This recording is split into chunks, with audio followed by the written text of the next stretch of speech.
Selamat malam teman-teman, jumpa lagi dengan saya di Lakon Story. Oke, untuk kali ini saya akan membahas tentang cerita yang sudah saya bagikan di halaman Facebook, Twitter maupun di YouTube. Dan kembali lagi saya ingatkan, sebelum kalian menonton video ini, lebih baik kalian baca dulu ceritanya. Sudah tersedia di fanpage Facebook, Twitter maupun di YouTube juga ada yang versi podcast. Cerita ini menceritakan tentang dua orang pendaki yang mendaki Gunung Penanggungan Jawa Timur, teman-teman. Dan di tengah-tengah pendakian mereka itu berjumpa dengan satu orang pendaki yang ternyata dia adalah makhluk halus. Mungkin kalian di sini yang sudah baca ceritanya di akun sosial medianya Lakon Story pasti akan lebih paham ya, kayak gitu.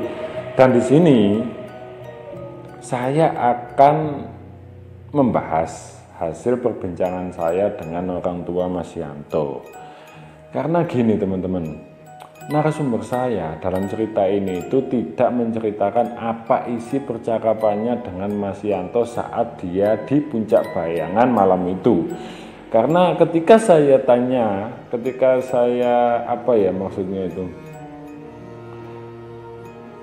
saya tanya isinya, apa sih Mas isi percakapannya Mas dengan Mas Yanto, narasumber saya ini jawabnya, maaf Mas, kalau masalah itu saya tidak berani ikut campur karena itu menyangkut urusan pribadi Mas Yanto, almarhum Mas Yanto, kayak gitu. Saya di sini membagikan pengalaman saya kepada Lakon Story itu hanya sebatas saya mendaki Gunung Penanggungan dan saya bertemu dengan makhluk halus, cuma sebatas itu. Lah kalau Masnya gimana ya? Ini kalau Masnya pengen tahu asal usulnya Mas Yanto, mending Masnya langsung saja mencari rumah Mas Yanto, kayak gitu. Dan demi memastikan kebenaran cerita ini sekaligus menjawab apa sih sebenarnya yang terjadi kepada Mas Yanto, akhirnya saat itu saya ke daerah Sidoarjo, Jawa Timur, teman-teman. Dan memang sih nggak sulit kok menemukan rumahnya Mas Yanto, karena Mas Yanto ini memang anaknya kepala dusun di desa tersebut, kayak gitu teman-teman. Waktu itu sesampainya saya di rumah Mas Yanto, akhirnya saya bertemu dengan orang tua Mas Yanto. Dan setelah saya mengutarakan maksud dan tujuan saya, akhirnya waktu itu saya diterima dengan baik, teman-teman. Namun lagi-lagi ketika saya ngobrol dengan orang tua Mas Yanto ya, orang tua Mas Yanto ini mengaku tidak mengetahui apapun. Menurut orang tua Mas Yanto, memang setelah kepulangan Mas Yanto dari Gunung Penanggungan waktu itu, Mas Yanto mengalami banyak sekali perubahan, teman-teman. Jadi yang sebelumnya Mas Yanto ini orangnya ceria, waktu itu tiba-tiba berubah menjadi sangat pendiam sekali. Jadi dia itu hanya ada di dalam kamar aja seharian, kayak gitu. Kalau ditanya itu jarang jawab, diem aja seharian. Dan bahkan orang tuanya itu bilang kalau anaknya menjadi aneh tingkahnya ya, kayak gitu. Kalau anehnya sih saya sebenarnya masih kurang paham. Waktu itu orang tuanya hanya bilang aneh gitu aja. Dan akhirnya setelah beberapa hari Mas Yanto ditemukan meninggal di dalam kamar mandi. Waktu itu teman-teman, sebenarnya saya sedikit curiga ya dengan orang tua Mas Yanto, seolah banyak sekali hal yang tidak disampaikan kepada saya. Jadi waktu itu orang tua Mas Yanto ini seolah menutup-nutupi kematian anaknya kepada saya.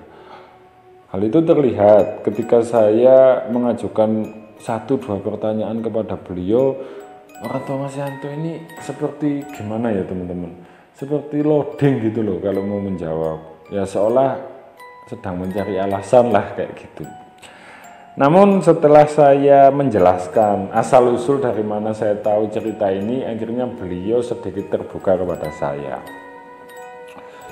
Jadi waktu itu saya bilangnya cuma gini, Pak, saya ini tahu cerita ini dari narasumber saya.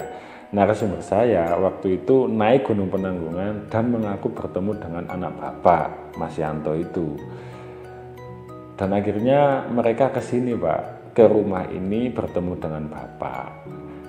Lah di sini saya itu hanya ingin tahu apa sih isi percakapan narasumber saya dengan Mas Yanto malam itu Pak, kayak gitu. Karena gini, narasumber saya itu tidak mau menceritakan isi percakapannya kepada saya. Soalnya kalau menurut narasumber saya kan bilangnya dia tidak mempunyai hak, kayak gitu. Mendengar hal itu, orang tua Mas Yanto itu seolah sangat terkejut teman-teman. Dan akhirnya beliau berkenan untuk membagikan sedikit ceritanya kepada saya. Jadi waktu itu teman-teman, Mas Yanto ketika mendaki Gunung Penanggungan tersebut itu sebenarnya dalam keadaan depresi.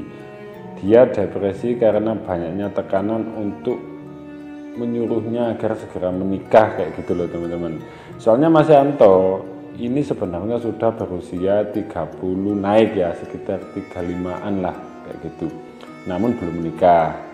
Mungkin dia malu atau banyak sekali yang mengejek ya mungkin. Akhirnya dia memilih untuk menenangkan diri ke Gunung Penanggungan. Waktu itu ketika dia sampai di Gunung Penanggungan, dia itu mengaku bertemu dengan pendaki wanita teman-teman. Dan ini entah bagaimana teknisnya ya, atau bagaimana detail ceritanya. Intinya akhirnya Mas Yanto ini mengaku menyukai wanita tersebut, kayak gitu.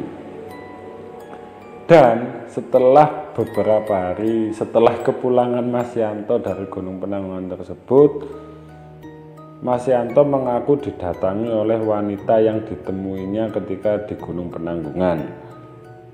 Dan wanita tersebut mengajaknya untuk kembali ke Gunung Penanggungan, kayak gitulah kurang lebih ceritanya. Namun kenyataannya di hari yang sama ketika Mas Yanto didatangi wanita tersebut, Mas Yanto itu ditemukan meninggal di kamar mandi pada pagi hari teman-teman. Dan di sini teman-teman, menurut saya pribadi dalam cerita ini itu masih banyak kejanggalan yang menyelimuti hati saya. Ya salah satunya soal saat dimana jasad Mas Yanto itu ditemukan. Ya maksud saya itu ketika jasadnya ditemukan, gimana sih bentuknya? Apa ada bekas bunuh diri atau memang Mas Yanto ini punya riwayat penyakit kayak gitu loh. Jadi kalau menurut pandangan medis ini gimana penyebab kematiannya kayak gitu. Soalnya sampai saat ini teman-teman, saya itu tidak diberi kejelasan oleh orang tua Mas Yanto tentang kondisinya ketika ditemukan saat itu kayak gitu. Dan ini satu lagi soal wanita ya. Kalau soal wanita yang ditemui Mas Yanto di gunung itu, kalau menurut saya itu makhluk halus teman-teman. Apalagi jika Mas Yanto ini benar dalam keadaan depresi ketika mendaki gunung, itu pasti menarik perhatian makhluk halus. Soalnya katanya ini Mas Yanto mendaki gunung tersebut sendirian ya.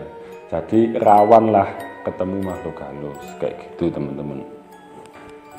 Terlepas dari itu semua, saya itu sangat menghargai apa yang sudah dibagikan oleh keluarga Mas Yanto kepada saya. Karena di sini saya juga tahu kalau orang tua Mas Yanto itu pejabat. Ya mungkin ada cerita yang sengaja tidak dibagikan kepada saya kayak gitu. Tapi saya sudah cukup. Terima kasih banyak dengan keluarganya Mas Yanto karena sudah membagikan sedikit ceritanya kepada saya kayak gitu. Dan ini untuk teman-teman pembaca, silahkan kalian simpulkan sendiri menurut analisa kalian ya teman-teman tentang kematian Mas Yanto atau tentang penyebab kematian Mas Yanto waktu itu ya kayak gitu.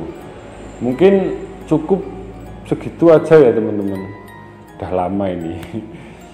Selanjutnya, Lakon Story akan kembali membagikan pengalaman-pengalaman mistis yang ada di sekitar kita. Itu bisa bersumber dari kami atau kalian semua boleh mengirim ke Lakon Story, asalkan pengalaman kalian itu mistis dan benar adanya.